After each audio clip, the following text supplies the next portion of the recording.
നാമത്തിന് മഹത്വം ഉണ്ടാകട്ടെ. കർത്താവിൽ പ്രിയ സഹോദരങ്ങളെ, നാം ഇന്ന് ഉയർപ്പ് പെരുന്നാൾ കൊണ്ടാടുകയാണ്.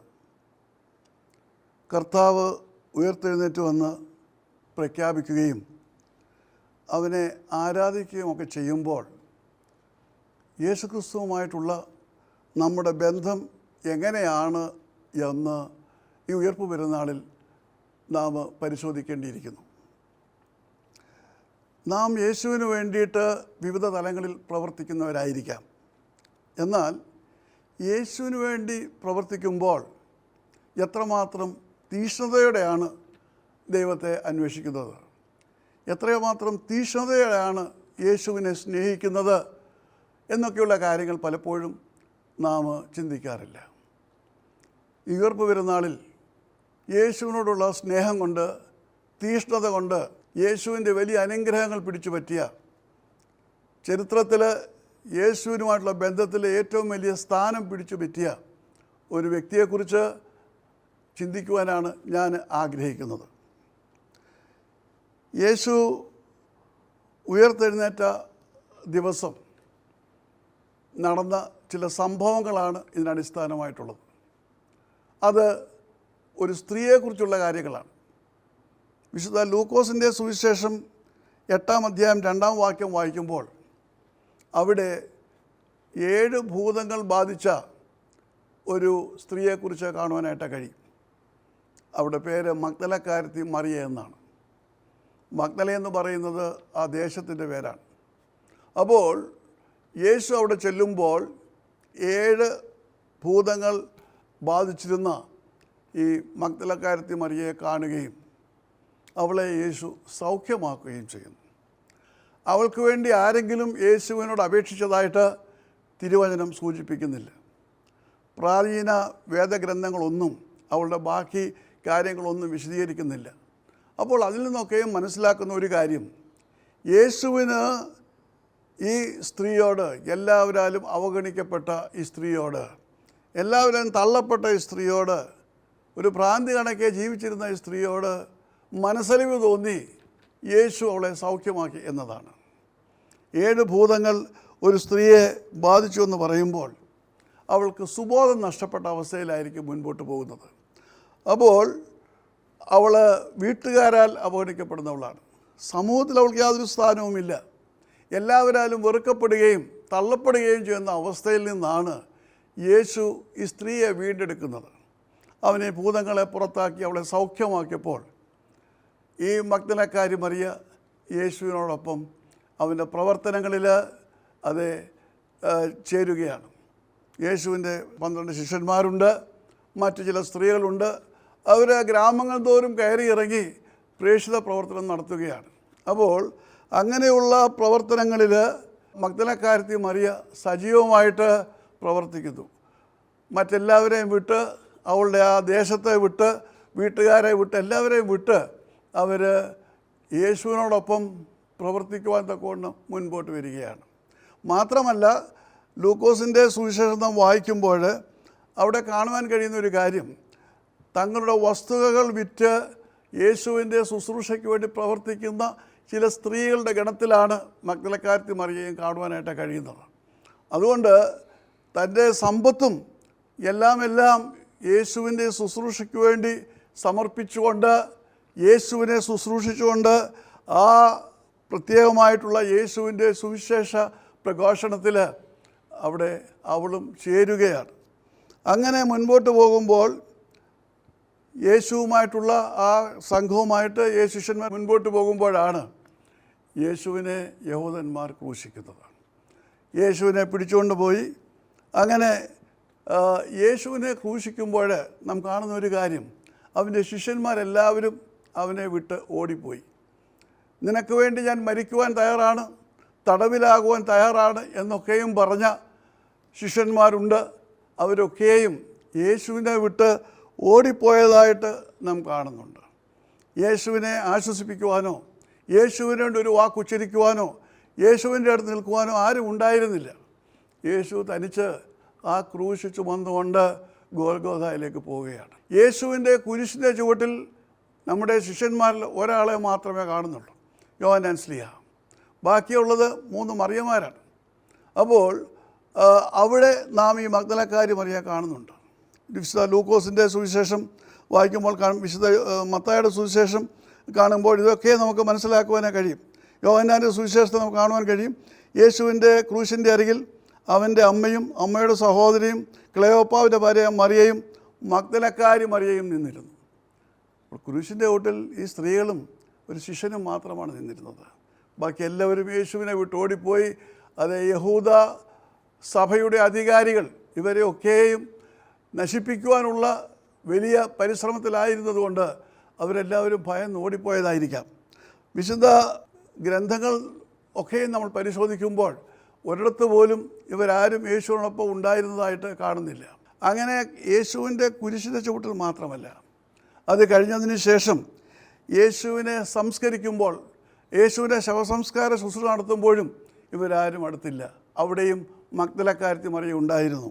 മർക്കോസിൻ്റെ സുവിശേഷം 15-ാം അധ്യായം 47-ാം വാക്യം വായിക്കുമ്പോൾ അവിടെ കാണുവാൻ കഴിയും, അവനെ വെച്ച സ്ഥലം മഗ്ദലക്കാരത്തി മറിയയും യോസയുടെ അമ്മ മറിയയും നോക്കിക്കണ്ടു. അപ്പോൾ യേശുവിൻ്റെ ക്രൂശീകരണത്തിന് ശേഷം അവൾ യേശുവിനെ വിട്ട് ഓടിപ്പോവുകയല്ല ചെയ്തത്. പിന്നെയോ യേശുവിനോടൊപ്പം ആ കുരിശിൽ നിന്ന് മൃതദേഹം ഇറക്കി അത് കഴിഞ്ഞ ശേഷം കൊണ്ടുവന്ന് കല്ലറയിൽ അടക്കി. അവിടെയും മഗ്ദലക്കാരത്തി മറിയയുണ്ട്. വിശുദ്ധ യോഹന്നാൻ്റെ സുവിശേഷം 20-ാം അധ്യായം 1-ാം വാക്യം വായിക്കുമ്പോൾ അവിടെ കാണുവാൻ കഴിയും, ആഴ്ചവട്ടത്തിൻ്റെ 1-ാം ദിവസം മഗ്ദലക്കാരത്തി മറിയ രാവിലെ ഇരുട്ടുള്ളപ്പോൾ തന്നെ കല്ലറയുടെ വാതിക്കൽ ചെന്നു. കല്ലറയുടെ വാതിക്കൽ നിന്ന് കല്ല് നീങ്ങിയിരിക്കുന്നതായിട്ട് കണ്ടു. ഒരു സ്ത്രീക്ക് ഒരു കല്ലറയുടെ അടുത്തേക്ക് ചെല്ലണമെങ്കിൽ അത് വളരെ പ്രയാസമുള്ള കാര്യമാണ്. ഇവിടെ മഗ്ദലക്കാരത്തി മറിയ വളരെ വ്യക്തമായിട്ടിരിക്കുന്നത് രാവിലെ ഇരുട്ടുള്ളപ്പോൾ എന്ന് പറയുമ്പോൾ അധികാലത്ത് ഇരുട്ടുള്ളപ്പോൾ കല്ലറയുടെ അടുത്തേക്ക് പോവുകയാണ്. കാരണം യേശു ജീവിച്ചിരുന്നപ്പോൾ യേശു പറഞ്ഞതാണ്, 3-ാം ദിവസം ഞാൻ ഉയർത്തെഴുന്നേൽക്കും. ആ കല്ലറയുടെ അടുത്തേക്ക് പോയാൽ അവൾക്കൊന്നും ചെയ്യുവാൻ സാധ്യമല്ല. കാരണം കല്ലറയുടെ മുൻപിൽ ഒരു വലിയ കല്ല് വെച്ചിട്ടുണ്ട്, ഉരുണ്ട കല്ല് വെച്ചിട്ടുണ്ട്. ആ കല്ല് വെച്ചാണ് കല്ലറ അടച്ചിരിക്കുന്നത്. കല്ലറ തുറക്കുവാൻ അവൾക്ക് കഴിവില്ല. മാത്രമല്ല പടയാളികൾ അതിന് കാവൽ നിൽക്കുകയാണ്. നന്നാ വെളുപ്പിനെ ഇരുട്ടുള്ളപ്പോൾ ഒരു സ്ത്രീ തനിച്ച് ആ കല്ലറ അടുത്ത് ചെന്നാൽ ക്രൂരന്മാരായ റോമൻ പടയാളികൾ എന്ത് ചെയ്യുവാനും മടിക്കുകയില്ല. പക്ഷേ അപ്രകാരമുള്ള യാതൊരു രീതിയിലുള്ള ഭവിഷ്യത്തും ഭയപ്പെടാതെ യേശുവിനെ കാണുവാൻ തക്കവണ്ണമുള്ള വാഞ്ചയാൽ അവൾ ആ കല്ലറയിലേക്ക് പോവുകയാണ്. അവൾ ചെല്ലുമ്പോൾ കല്ലറയിലെ കല്ല് മാറ്റിയിരിക്കുന്നതായിട്ട് കണ്ടു. ഉടനടി അവൾ ഓടി പത്രോസിൻ്റെയും യേശുവിൻ്റെ പ്രിയനായ മറ്റേ ശിഷ്യൻ്റെ അടുത്ത് ചെന്നു. എന്നിട്ട് യേശുവിൻ്റെ മൃതശരീരം അവർ കല്ലറയിൽ നിന്ന് എടുത്തുകൊണ്ട് പോയി എവിടെ വെച്ചു എന്ന് അറിയുന്നില്ല എന്ന് അവരോട് പറയുകയാണ്. അപ്പോൾ ശിഷ്യന്മാരൊക്കെ അവിടെ ആയിട്ടുണ്ട്. പക്ഷേ ആരും യേശുവിൻ്റെ കല്ലറയുടെ അടുത്തേക്ക് പോകുവാൻ കൂട്ടാക്കിയില്ല. യഹൂദ ആചാരപ്രകാരം 3-ാം ദിവസം ഈ മൃതശരീരത്തിൽ സുഗന്ധദ്രവ്യങ്ങളൊക്കെ അർപ്പിക്കേണ്ട ചടങ്ങുകളുണ്ട്. പക്ഷേങ്കിൽ അത് ചെയ്യാൻ കൂട്ടാക്കിയില്ലെന്ന് മാത്രമല്ല, യേശു ഉയർത്തെഴുന്നേൽക്കുമെന്ന് യേശു പറഞ്ഞത്, 3-ാം ദിവസം താൻ ഉയർത്തെഴുന്നേൽക്കുമെന്ന് പറഞ്ഞത് വിശ്വസിക്കുവാനോ അത് പ്രാവർത്തികമാവുമെന്ന് ചിന്തിക്കുവാനോ അവർക്ക് കഴിഞ്ഞില്ല. അവരെല്ലാം അത് ഒളിച്ചിരിക്കുകയാണ്. യഹൂദ പുരോഹിതന്മാരെയും അവരുടെ പടയാളികളെയൊക്കെ പേടിച്ച് ഒളിച്ചിരിക്കുകയാണ്. മഗ്ദലക്കാരത്തി മറിയ ചെന്ന് ഈ വിവരം പറയുമ്പോഴും ഉടൻ തന്നെ അവർ കല്ലറയിലേക്ക് ഓടി വന്നു. പത്രോസും യേശുവിനെ സ്നേഹിച്ച ശിഷ്യനും കൂടിയാണ് ഓടി വരുന്നത്. അപ്പോൾ പത്രോസ് പുറത്ത് നിന്നു, ശിഷ്യനകത്ത് കയറി നോക്കി. എന്നിട്ട് പത്രോസും കയറി നോക്കി, യേശുവിൻ്റെ ശരീരം അവിടെയില്ല. യേശുവിനെ ചുറ്റിയിരുന്ന വസ്ത്രവും അതോടൊപ്പം യേശുവിൻ്റെ റൂമാലൊക്കെ കണ്ടു. അത് കഴിഞ്ഞ് യേശു ഇല്ലാത്തത് കൊണ്ട് ഈ 2 ശിഷ്യന്മാരും മടങ്ങിപ്പോവുകയാണ്. പക്ഷേ മഗ്ദലക്കാരത്തി മറിയ അവിടെ തന്നെ നിൽക്കുകയാണ്. അവൾ മടങ്ങിപ്പോയില്ല. എന്നിട്ട് അവർ കരഞ്ഞുകൊണ്ട് കല്ലറയുടെ മുൻവശം നിൽക്കുകയാണ്. അവൾക്ക് യേശുവിൻ്റെ ശരീരം കാണണം, യേശു പറഞ്ഞതാണ്. അപ്പോൾ യേശുവിനെ കാണണമെന്നുള്ള അഭിവാഞ്ചയോടുകൂടി പുറത്ത് കരഞ്ഞുകൊണ്ട് നിൽക്കുമ്പോൾ യേശു അവളുടെ അടുത്ത് ചെന്നിട്ട് മറിയേ എന്ന് വിളിക്കുകയാണ്. അവരെ ചെന്ന് യേശു എന്ന് ആദ്യമേ വിളിക്കുന്നതിന് മുൻപ് യേശു അവളെ ചെന്ന് അവിടെ പുറകിൽ നിൽക്കുമ്പോൾ അത് തോട്ടക്കാരനാണെന്നാണ് അവൾ വിചാരിച്ചത്.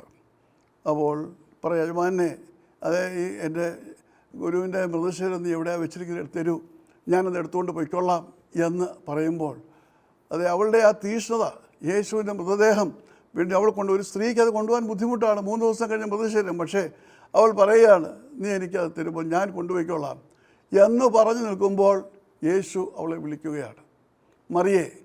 അവൾ മറുപടി നൽകണം. റബൂനി എന്ന് പറഞ്ഞാൽ ഗുരുവാണ്. അപ്പോൾ ഉയർത്തെഴുന്നേറ്റ യേശു ആദ്യമായിട്ട് സംസാരിക്കുന്നത് ഈ സ്ത്രീയോടാണ്, മഗ്ദലക്കാരത്തി മറിയോടാണ്. അതോടൊപ്പം ഉയർത്തെഴുന്നേറ്റ യേശുവിനോട് സംസാരിക്കുന്ന ലോകത്തിലെ ആദ്യത്തെ വ്യക്തി ഈ മഗ്ദലക്കാരി മറിയാണ്. എന്നിട്ട് യേശു അവൾക്കൊരു ദൗത്യം കൊടുക്കുകയാണ്. നീ ചെന്ന് എൻ്റെ ശിഷ്യന്മാരോട് പറയണം, നീ എൻ്റെ സഹോദരന്മാരുടെ അടുത്തേക്ക് ചെന്ന് എൻ്റെ പിതാവും നിങ്ങളുടെ പിതാവും എൻ്റെ ദൈവവും നിങ്ങളുടെ ദൈവവുമായ നിൻ്റെ അടുത്തേക്ക് ഞാൻ കയറി പോകുന്നുവെന്ന് അവരോട് പറയണം. ആദ്യത്തെ സുവിശേഷ ദൗത്യം യേശു ഏൽപ്പിക്കുന്നത് മഗ്ദലക്കാരത്തി മറിയയാണ്. അവൾ ചെന്ന് ശിഷ്യന്മാരോട് അത് പറയുമ്പോൾ യേശുവിന് വേണ്ടിയിട്ടുള്ള ആദ്യത്തെ ദൗത്യം നിറവേറ്റുന്നത് മഗ്ദലക്കാരത്തി മറിയയാണ്. മാത്രമല്ല, ആദ്യമായിട്ട് യേശുവിനെ കണ്ടതും മഗ്ദലക്കാരത്തി മറിയയാണ്.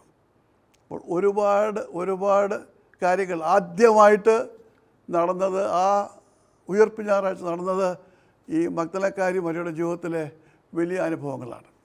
അങ്ങനെ നടക്കുവാനുള്ള കാരണം അവൾ യേശുവിനെ അപ്രകാരം സ്നേഹിച്ചു എന്ന് മാത്രമല്ല, ഭവിഷ്യത്തുകളെ വകവെക്കാതെ അവൾ യേശുവിന് പിന്നാലെ ഇറങ്ങിച്ചെന്നു. അവൾക്കൊരു പുതിയ ജീവിതം നൽകിയ, തൻ്റെ അന്ധകാര ബന്ധനങ്ങളിൽ നിന്ന് അവളെ രക്ഷിച്ച യേശു ക്രിസ്തുവിൻ്റേതായിട്ടുള്ള ആ സ്നേഹത്തിന് മുൻപിൽ, കരുണയുടെ മുൻപിൽ, മനസ്സലിവിൻ്റെ മുൻപിൽ അവൾ സ്വയം സമർപ്പിച്ചു. പിൽക്കാലം മുഴുവൻ അവൾ യേശുവിന് വേണ്ടി അവളുടെ ജീവിതം മാറ്റിവെച്ചതായിട്ട് നമുക്ക് കാണുവാനായിട്ട് കഴിയും. അതുകൊണ്ട് യേശുവിനെ പിടിച്ചുകൊണ്ട് പോകുമ്പോഴും അവൾ അവിടെ ഉണ്ട്. യേശുവിനെ ക്രൂശിൽ തൂക്കുമ്പോൾ ക്രൂശിൻ്റെ ചവിട്ടിൽ അവളുണ്ട്. യേശുവിൻ്റെ ശവസംസ്കാരത്തിന് പോകുമ്പോൾ അവിടെയുണ്ട്. അത് ഉയർപ്പിൻ്റെ സമയത്തും യേശുവിൻ്റെ കല്ലറയിലേക്ക് ആ ദിവസം ഓടിച്ചെല്ലുകയാണ്. എൻ്റെയും നിങ്ങളുടെ ആത്മീയ ജീവിതത്തിൽ നമുക്ക് പലപ്പോഴും യേശുവിനോട് സ്നേഹമുണ്ട്, തീക്ഷ്ണതയുണ്ട്. ഇപ്പോൾ യേശുവിനെക്കുറിച്ച് പറയുമ്പോൾ തന്നെ ശിഷ്യന്മാർക്കെല്ലാം യേശുവിനെ സ്നേഹമാണ്. പക്ഷേ അതിനപ്പുറമായിട്ട് ഒരുപടി കൂടെ മുൻപോട്ട് പോകുവാൻ, യേശുവിൻ്റെ ത്യാഗം സഹിക്കുവാൻ അവർക്ക് കഴിയുന്നില്ല. അവർ ഭയപ്പെട്ടു പോയി. അവരുടെ ഭയത്തെ വെടിഞ്ഞുകൊണ്ട് യേശുവിന് വേണ്ടി എന്തും ഏതുമാകുവാൻ തക്കവണ്ണമുള്ള ആ വലിയ ഉറപ്പ് അവർക്കില്ലായിരുന്നു. അവിടെ ഒരു സ്ത്രീ മാത്രമാണ് യേശുവിനെ കാണുവാനായിട്ട് കല്ലറയ്ക്കൽ ചെന്നത്. പലപ്പോഴും നമ്മുടെ ജീവിതയാത്രയിൽ ദൈവത്തിനു വേണ്ടി പ്രവർത്തിക്കുവാനുള്ള ഒരുപാട് അവസരങ്ങൾ നമുക്ക് ലഭിക്കും. പക്ഷേ നമുക്ക് അതിന് കഴിയാതെ വരുന്നത് നമ്മുടേതായിട്ടുള്ള പരാജയങ്ങളാണ്. ഇവിടെ എല്ലാവർക്കും ഒരുപോലെ അവസരങ്ങളുണ്ടായിരുന്നു. ശിഷ്യന്മാർക്ക് എല്ലാ അവസരമുണ്ടായിരുന്നു, എല്ലാവർക്കും അവസരമുണ്ടായിരുന്നു. പക്ഷേ ആ അവസരം പിടിച്ചെടുത്ത് ആദ്യമായിട്ട് യേശുവിൻ്റെ അടുക്കൽ ചെന്നെത്തിയത് ഈ മഗ്ദലക്കാരത്തി മറിയയാണ്. കാരണം അവളുടെ കഴിഞ്ഞ കാലത്തെ അവർക്ക് മറക്കുവാൻ കഴിഞ്ഞില്ല. യേശുവിനോടുള്ള സ്നേഹം താൽക്കാലികമല്ല, പിന്നെയോ എന്നേക്കുമുള്ള സ്നേഹമാണ്.